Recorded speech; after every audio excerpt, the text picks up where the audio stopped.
ધાનેરા તાલુકાના રવિયા ગામના ભીલ સમાજના યુવાને ભારતીય સૈન્યમાં તાલીમ પૂર્ણ કરી માદરે વતન આવતા ફોજીનું ભવ્ય સ્વાગત કરવા માટે ગામ ઉમટી પડ્યું હતું। મૂળ ધાનેરા તાલુકાના રવિયા ગામ ખાતે રહેતા મહેશભાઈ ભીલ સમાજમાંથી આવે છે। ભીલ સમાજ શિક્ષણમાં આજે પણ પછાત સમાજ માનવામાં આવે છે। જોકે રવિયા ગામના રાજપૂત સમાજના નરપતસિંહ ભારતીય સેનામાં ફરજ નિભાવતા હોય તેમનાથી પ્રેરિત બની મહેશભાઈ ભીલે પણ દેશની સેવા માટેની ફરજ પસંદ કરી હતી। મહેશભાઈ એક ગરીબ પરિવારમાંથી આવે છે।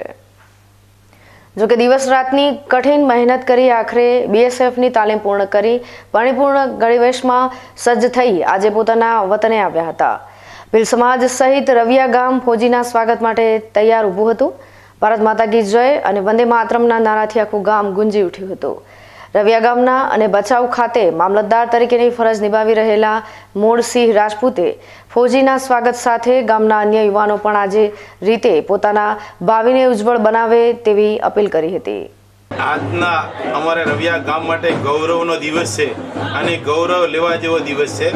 અમારા ગામમાં એક નાની સમાજ અને એક આર્થિક રીતે નબળી સમાજ ભીલ સમાજ માંથી એક યુવા વર્ગ તૈયાર થઈ અને આજે ફોજીમાં આર્મીમાં એક તાલીમ મેળવી અને ગામના આગળ પધારેલ એ અમે આખા ગામ લોકો અને મેં પણ બચાવથી આવી મામદાર તરીકે અને અહીંયા એમનું સ્વાગત કરવાનો મને મોકો મળ્યો।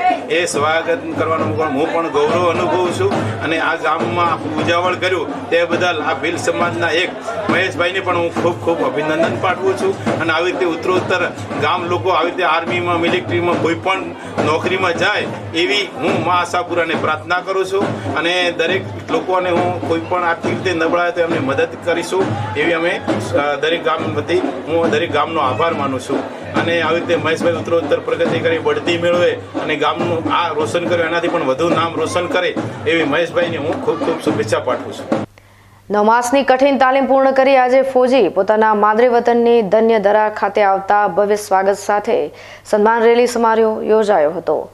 ચારે બાજુ ભારત માતા કી જય, વંદે માતરમ, જય જવાન જય કિસાનના નારાથી દેશભક્તિમય વાતાવરણ બન્યું હતું।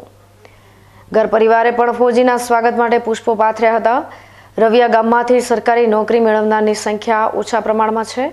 જોકે આપસી મહેનત અને દૃઢ વિશ્વાસ સાથે ભીલ સમાજના મહેશભાઈએ પોતાના પિતાને બીએસએફની કેપ પહેરાવતા માહોલ કંઈક જુદો જોવા મળ્યો હતો।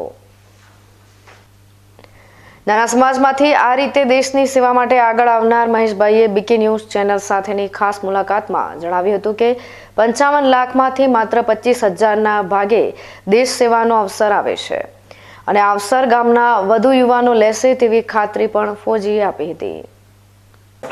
નોકરી અમારી 9 મહિનાની ટ્રેનિંગ હોય છે, 44 વીકની ટ્રેનિંગ હોય છે। એના અંદર બહુ મહેનત કરવી પડે છે। એ છોકરાઓ ટ્રેનિંગ છોડીને ભાગી જતા હોય છે। આ ટ્રેનિંગ જે પાસ કરે છે એ જ ફોજી કહેવાય છે કહેવાનું નહીં। અમારા ગામમાં પહેલાં રાજપૂત નરપતસિંહ હતા, એમને પ્રેરિત હતી કે ગામમાં ફોજી છે તે એમને દેખીને મને લાગ્યું કે હું પણ ફોજની અંદર જોડાઉં, મને પણ દેશ સેવાનો મોકો મળે। દેશ સેવાનો મોકો હરેક ઇન્સાનને નહીં મળતો।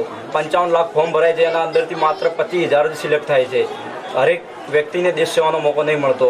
મને મળે બહુ પ્રાઉડ થાય છે કે હું એક ફોજી છું। સમાજ માટે કંઈ કહેવા માગો છો?